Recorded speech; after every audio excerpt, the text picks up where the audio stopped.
ये आपके महापौर का परिवार है मित्रों। एक बार दोबारा अपने हाथों को कष्ट दें, मोबाइल को नीचे रखें और जोरदार तालियों के साथ अपने महापौर और महापौर के परिवार का स्वागत करें।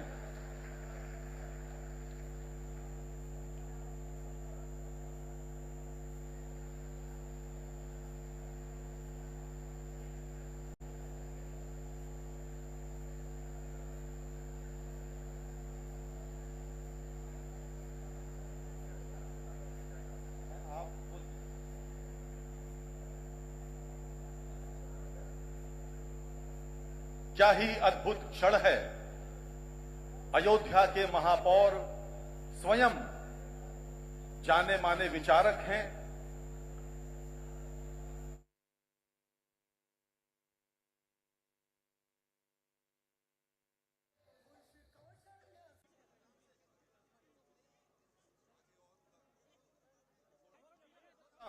उत्तर प्रदेश के माननीय मुख्यमंत्री महोदय से कृपया आप सबको संबोधित करें।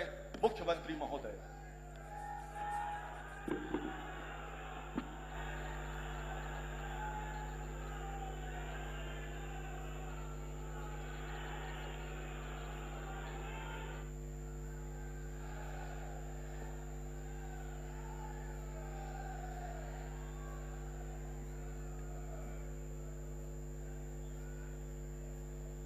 बोलो सियावर रामचंद्र भगवान की, सियावर रामचंद्र भगवान की, माता जानकी की, भारत माता की, भारत माता की, सत्य सनातन धर्म की, सत्य सनातन धर्म की, गौ माता की, गौ माता की, सरयू माता की, सरयू माता की, नमः पार्वती पतिये हर हर।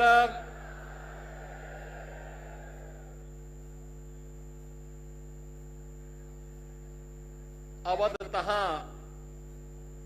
जहां राम निवासो तहां दिवस जहां भानु प्रकाशो,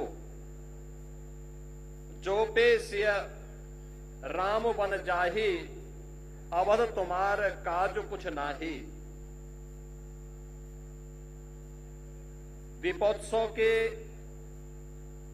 इस अष्टम संस्करण कार्यक्रम में आज इस समारोह की शोभा बढ़ा रहे हैं अयोध्या धाम के हमारे सभी पूज्य संतों की उपस्थिति में आज जो एक कार्यक्रम यहां पर आयोजित हो रहा है, केंद्रीय मंत्री पर्यटन और संस्कृति मंत्रालय के मंत्री माननीय श्री गजेंद्र सिंह शेखावत जी, उत्तर प्रदेश सरकार में मंत्रिमंडल के मेरे वरिष्ठ सहयोगी उप मुख्यमंत्री श्री ब्रजेश पाठक जी, प्रभारी मंत्री अयोध्या श्री सूर्य प्रताप शाही जी, प्रदेश के जल शक्ति मंत्री श्री स्वतंत्र देव सिंह जी, पर्यटन और संस्कृति मंत्री श्री जयवीर सिंह जी, प्रदेश सरकार के मंत्री श्री सचिन शर्मा जी,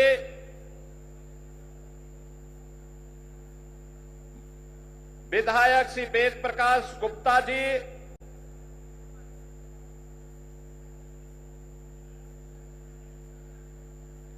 जिला पंचायत अध्यक्ष श्रीमती रोली सिंह जी,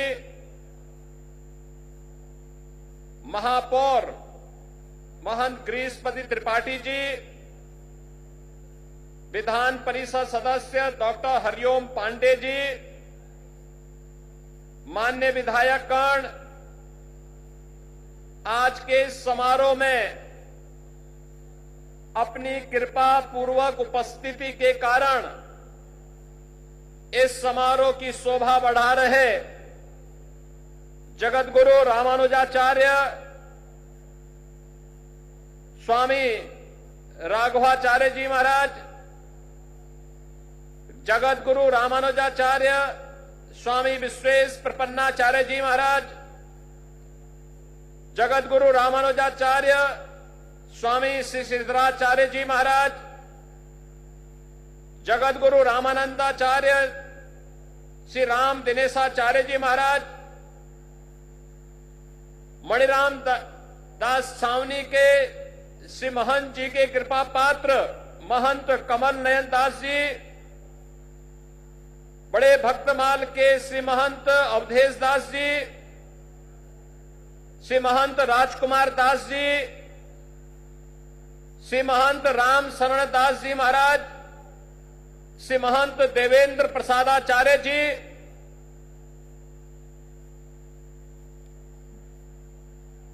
श्री महंत भरत दास जी, श्री महंत धर्मदास जी, जगतगुरु श्री सतवा बाबा महामंडलेश्वर महंत संतोष दास जी, महंत रामदास जी महाराज, आज के इस कार्यक्रम में उपस्थित अयोध्या के हमारे सभी पूज्य संतजन, उपस्थित भक्तगण, प्रदेश सरकार के हमारे सभी वरिष्ठ अधिकारीगण और प्रदेश के अंदर जहां कहीं भी लोग इस आवाज को सुन रहे हैं, उन सबको भी मैं आज के इस ऐतिहासिक दिन की हृदय से बधाई देते हुए आप सबका मैं अभिनंदन करता हूं। बहनों और भाइयों, ये सचमुच हमारे लिए अत्यंत आह्लादित करने वाला क्षण है। याद करिए, आज से 8 वर्ष पूर्व ये 8वां संस्करण है दीपोत्सव का, और प्रथम संस्करण में जब हम लोग आए थे, राम कथा मंडप भी छोटा था, भीड़ में उत्साह था, लेकिन एक ही स्वर गूंजता था, और वह स्वर एक ही गूंज रहा था, एक ही नारा लग रहा था। वह नारा था, चाहे वह संतों की ओर से, चाहे वह भक्तों की ओर से, एक ही नारा था कि योगी जी एक काम करो, मंदिर का निर्माण करो। एक ही स्वर गूंज रहा था, और मैंने उनको उस समय कहा था, विश्वास करिए, विश्वास करिए, ये जो दीप आपके द्वारा जलाए जाएंगे केवल दीप नहीं है, ये सनातन धर्म का विश्वास है। प्रभु राम की कृपा अवश्य बरसेगी। 500 वर्षों के बाद वे अपने धराधाम पर अपने काज को प्रारंभ करने के लिए अवश्य कृपा बरसाएंगे। आप कार्य करिए, कृपा भगवान की अपने आप बरसने वाली है, और हम सब आभारी हैं प्रधानमंत्री मोदी जी के, जिनकी दूरदर्शी सोच के कारण 5 अगस्त 2020 को जब दुनिया कोरोना महामारी के सामने पस्त थी, तब भारत के यशस्वी प्रधानमंत्री अयोध्या धाम में आकर के अपनी विरासत के प्रति कृतज्ञता का भाव व्यक्त करने के लिए अयोध्या आकर के उन्होंने राम मंदिर की आधारशिला का कार्यक्रम अपने कर कमलों से संपन्न किया था। और यह वर्ष अयोध्या के लिए अद्भुत है, अनुपम है, अलौकिक है, अद्वितीय है। जब इस वर्ष 22 जनवरी 2024 को अयोध्या धाम में 500 वर्षों का इंतजार समाप्त करके 500 वर्षों का इंतजार समाप्त करके एक बार फिर से रामलला अपने धाम में, अपनी जन्मभूमि में विराजमान होकर के दुनिया के अंदर पीड़ित और प्रताड़ित लोगों को संदेश दे गए हैं कि कभी भी अपने पथ से विचलित मत होइए, संघर्ष का रास्ता अपनाइए, सफलता जरूर प्राप्त करेगी, सफलता जरूर प्राप्त होगी। यह अवसर है हमारे पास उन सभी आत्माओं को स्मरण करने का जिनका पूरा जीवन राम जन्मभूमि आंदोलन के लिए, प्रभु राम की कृपा का प्रसाद प्राप्त करने के लिए समर्पित था। मैं इस अवसर पर उन सभी पूज्य संतों को नमन करता हूं, उन सभी हुतात्माओं के लिए जिन्होंने 3.5 लाख की संख्या में अपना शहादत दे करके एक ही तमन्ना के साथ वे इस धराधाम से विदा हो गए कि चाहे जैसे भी हो हमारे बलिदान की कीमत पर ही सही, लेकिन अयोध्या में राम मंदिर का निर्माण होना चाहिए। उनका संकल्प पूरा हुआ, अयोध्या में राम मंदिर का भव्य निर्माण का कार्य पूरा हो चुका है। रामलला फिर से अयोध्या धाम में फिर से विराजमान हो चुके हैं। लेकिन रामलला के विराजमान होने के बाद इस दीपोत्सव का पहला अवसर है। इससे पहले हम लोग बोलते थे और जो कहा सो करके दिखाया भी था। बहनों और भाइयों, ये डबल इंजन की सरकार जो बोलती है वो करके दिखाती है। अकेले अयोध्या धाम के विकास के लिए, जिस अयोध्या में 2017 के पहले बिजली नहीं मिलती थी, यहां की सड़कों की स्थिति, यहां के घाटों की स्थिति, यहां के मठ और मंदिरों की स्थिति, और जिन लोगों ने राम को ही उपेक्षित कर दिया था और जिन लोगों ने भगवान राम के अस्तित्व पर ही प्रश्न खड़ा किए थे, वे केवल भगवान राम के ही अस्तित्व पर प्रश्न नहीं खड़ा कर रहे थे, वे सनातन धर्म के अस्तित्व पर प्रश्न खड़ा करते थे। वे आपके अस्तित्व पर खड़ा करते थे प्रश्न, वे आपकी विरासत पर प्रश्न खड़ा करते थे। लेकिन कितना सदा सहता है हमारी, सदा सहता ही समझो, लेकिन आपकी सदा सहता विरोधी को कायरता नजर नहीं आनी चाहिए। और इसीलिए मैं कहने के लिए आया हूं आपसे आज, आपने 2017 के बाद जो भी कहा वह अयोध्या के अंदर हो करके रहा है। हम लोगों ने कहा था कि आपने कहा था 17 में कहा था, इसी मंच पर उस समय कहा था, पूज्य संतों की उपस्थिति में कहा था कि योगी जी एक काम करो, मंदिर का निर्माण करो।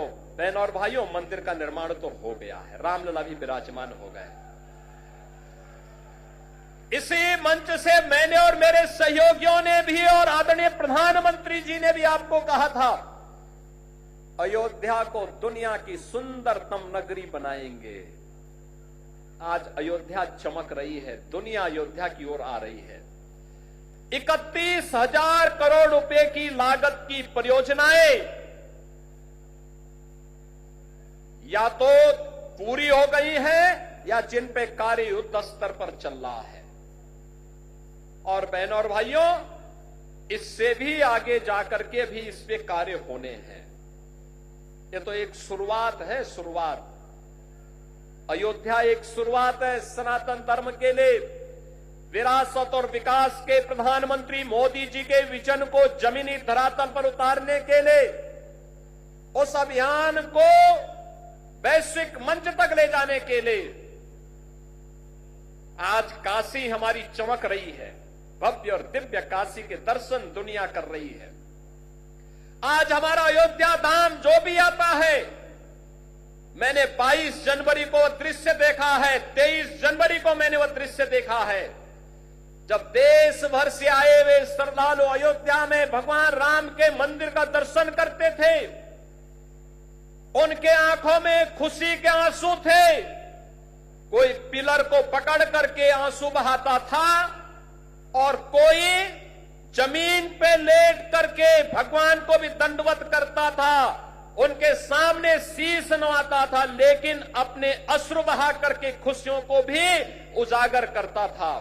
बहनों और भाइयों, वह सभी दृश्य मैंने अपनी आंखों के सामने अयोध्या के अंदर देखे हैं और मैंने उन लोगों के भी काले कारनामे देखे हैं जिन्होंने राम भक्तों के लहू से अयोध्या को और सरयू मैया को लहूलुहान किया था। वह दृश्य भी हम लोगों ने अयोध्या के अंदर देखा है और इसीलिए मैं आपको एहसास कराने के लिए आया हूं। आज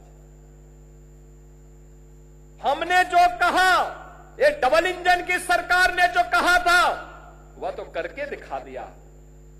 अब अयोध्या की बारी है। अयोध्या को फिर से अपने आप को साबित करने की बारी है। और याद रखना, ये मां सीता की अग्नि परीक्षा बार बार नहीं होनी चाहिए। हमें इस अभिशाप से निकलना ही होगा। अयोध्या को भव्य और दिव्य रूप देना ही होगा।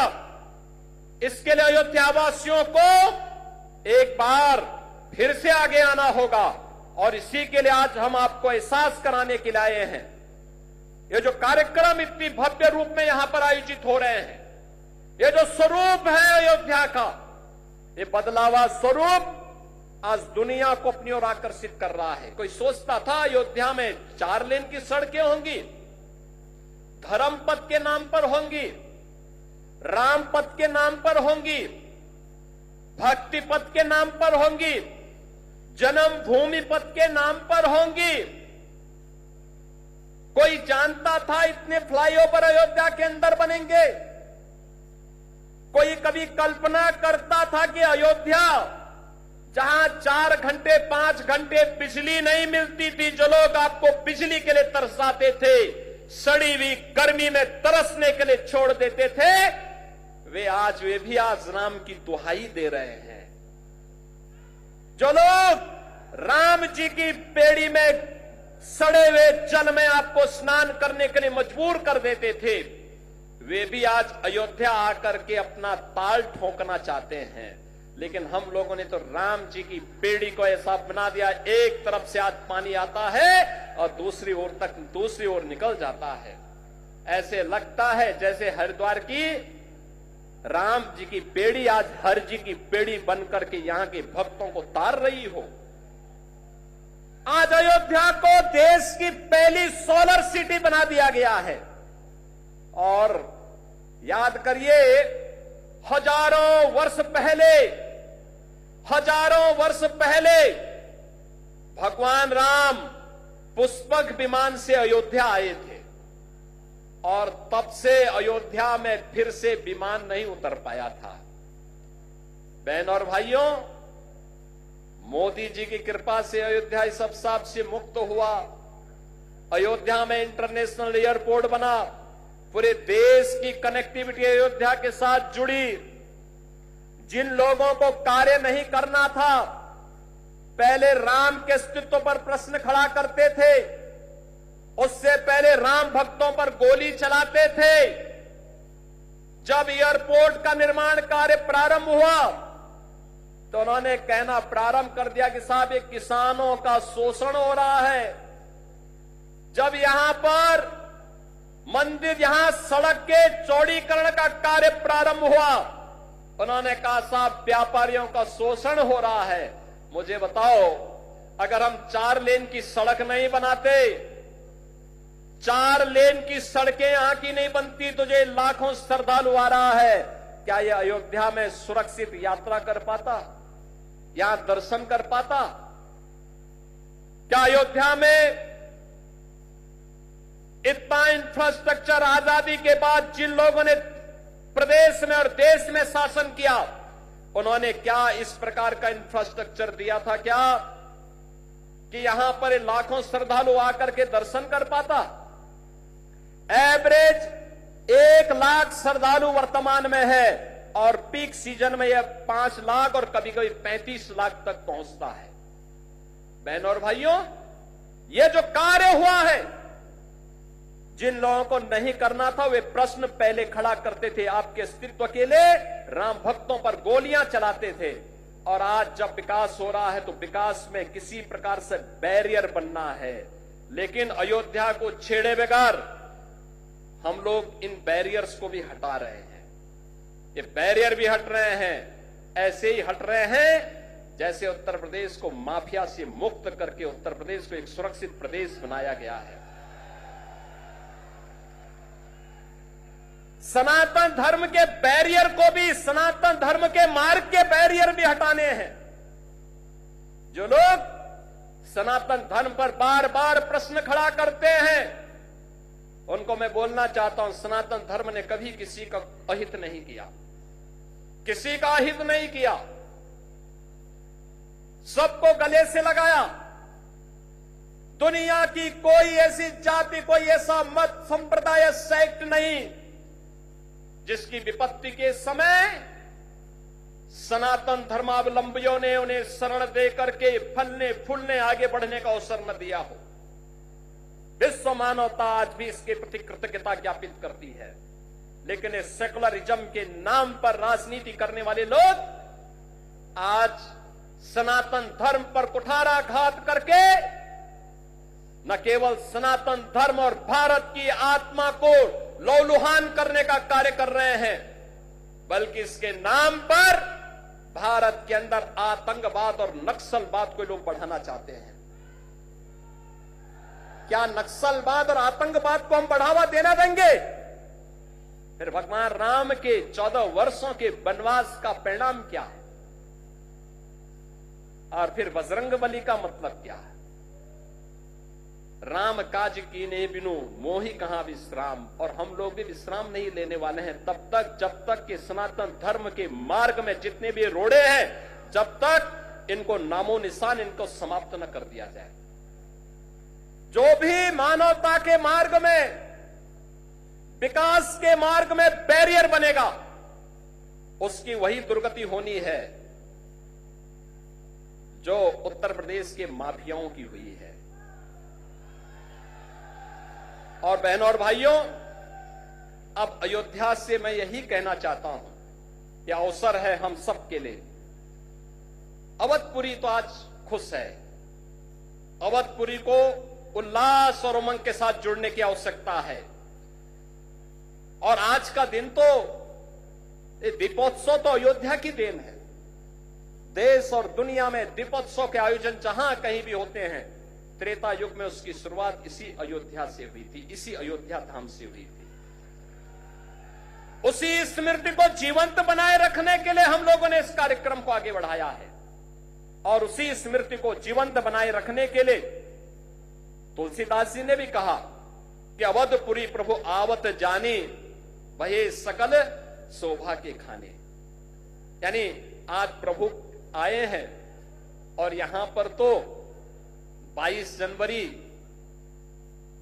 2024 को प्रधानमंत्री मोदी जी के कर कमलों से जब रामलला का विराजमान हुआ था, अयोध्या धाम उसी प्रकार से जगमगा रहा था। और अयोध्या धाम ही नहीं, दुनिया के अंदर जहां कहीं भी सनातन धर्मावलंबी था, वह सर्वत्र सर्वत्र इसकी प्रशंसा हो रही थी, हर्षोल्लास के गान हो रहे थे, सर्वत्र लोग नतमस्तक थे इस बात को लेकर के कि वास्तव में भारत ने अपने लोकतंत्र की ताकत का एहसास दुनिया को कराया है।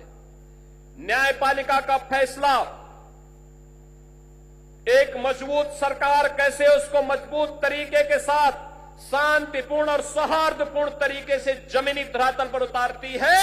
अयोध्या में राम मंदिर का निर्माण और रामलला का विराजमान होना इसका एक अप्रतिम उदाहरण है। और इसलिए यह कार्य यहां पे हो चुका है क्योंकि प्रभु ने स्वयं कहा है। अयोध्या के बारे में तो भगवान राम ने स्वयं कहा है कि यद्यपि सब वैकुंठ बखाना, वेद पुराण विदित जुग जाना, अवधपुरी सम प्रिय नहीं सोहू, यह प्रसंग जानहि को।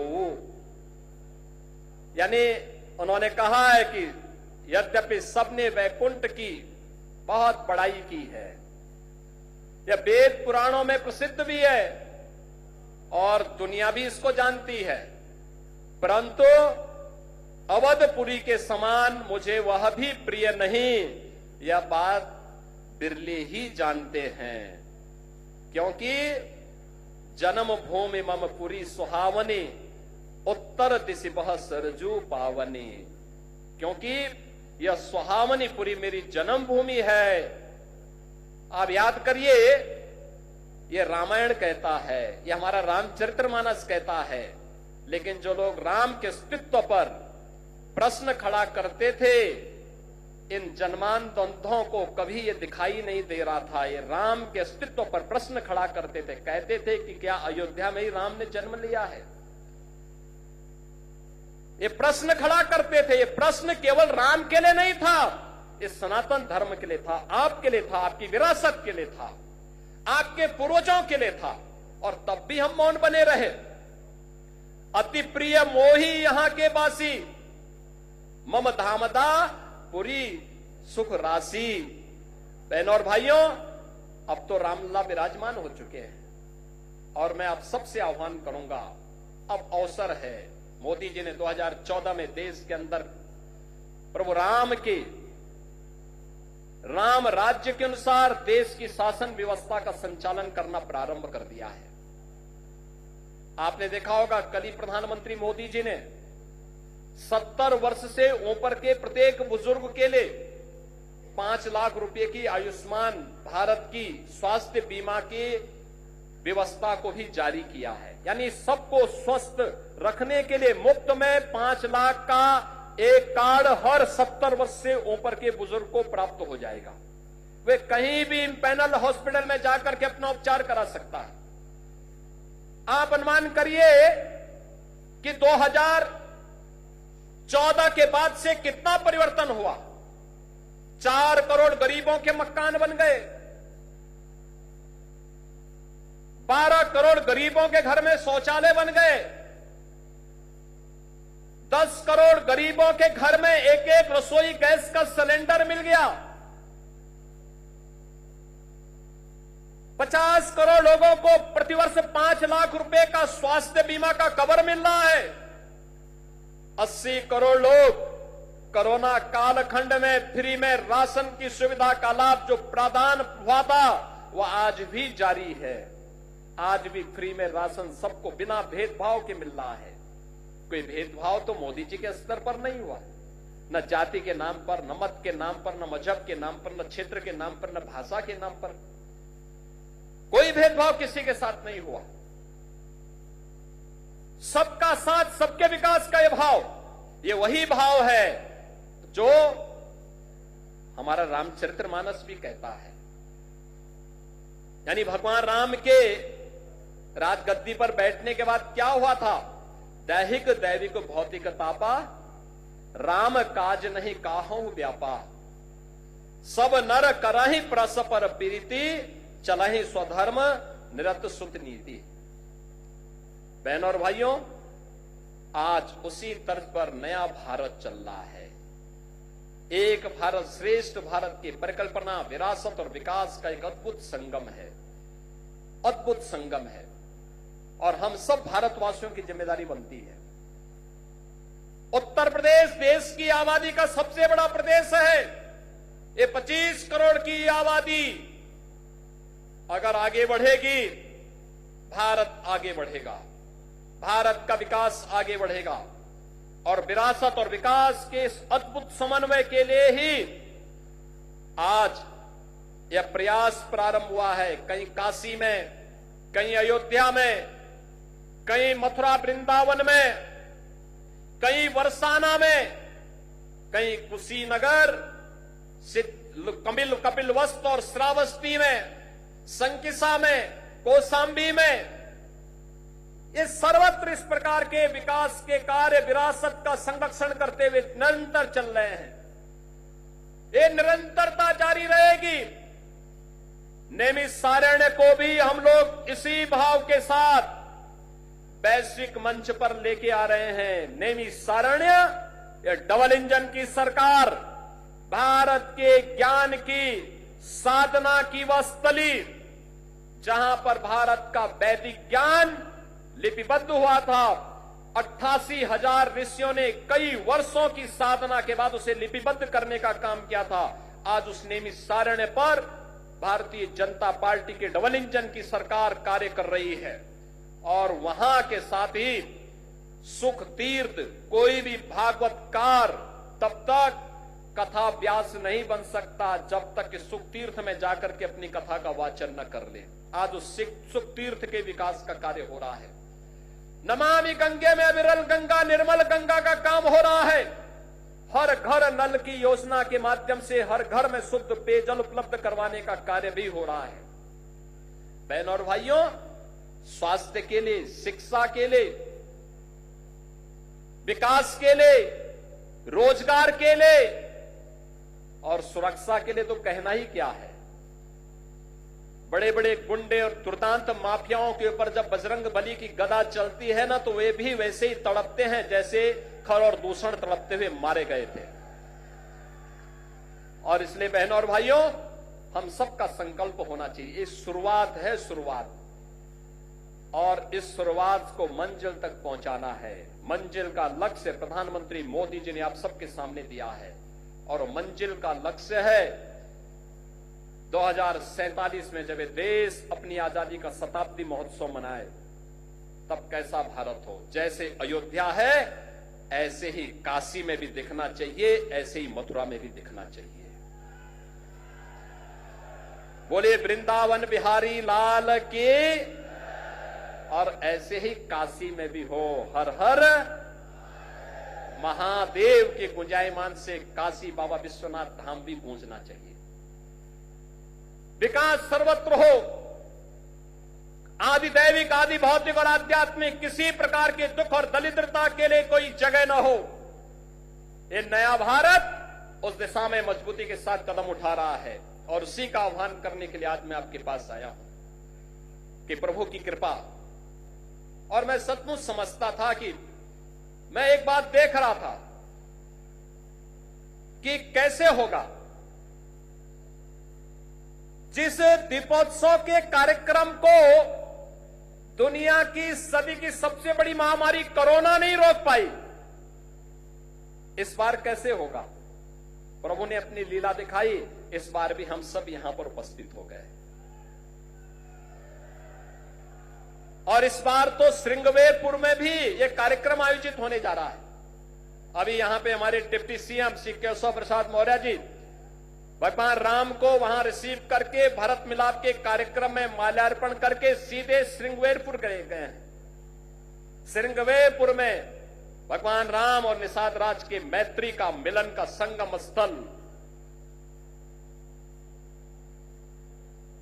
यहां का जो हमारा रेन बसेरा बन रहा है वह निषाद राज के ही नाम पर बन रहा है, बन करके तैयार हो चुका है।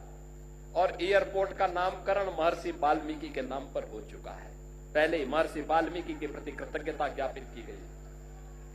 बहनों और भाइयों, 2025 का वर्ष हमारे लिए महत्वपूर्ण है। प्रयागराज में महाकुंभ का आयोजन होने जा रहा है। करोड़ों श्रद्धालु आएंगे,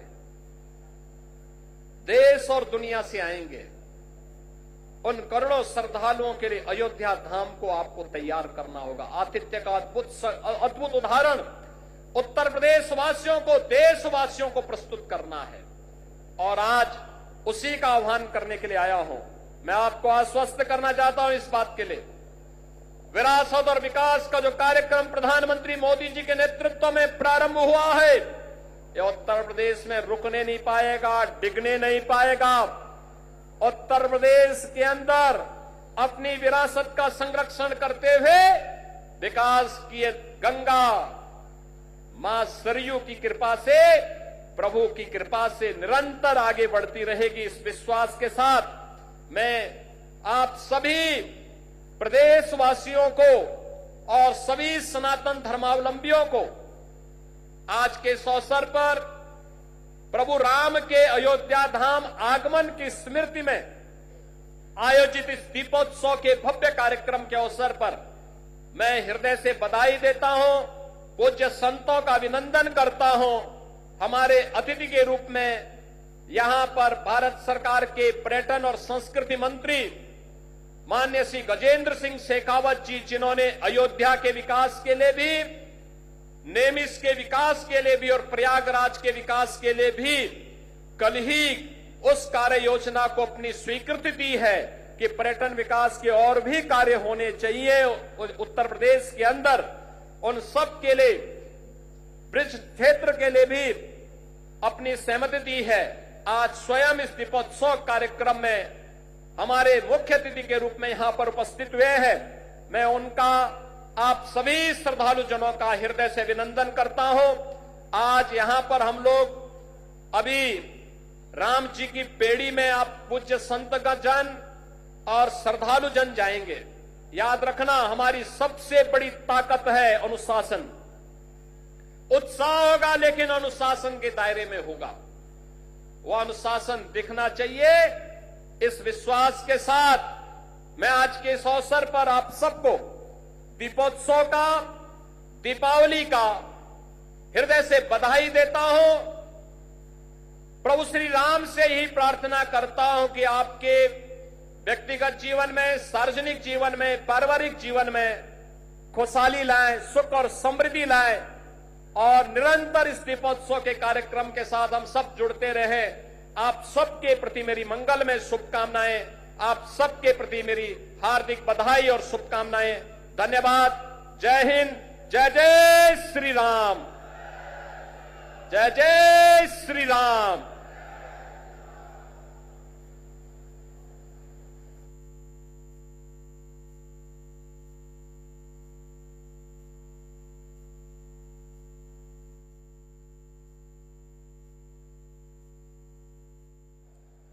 सुबह का नहीं है जो, वो शाम का नहीं जो राम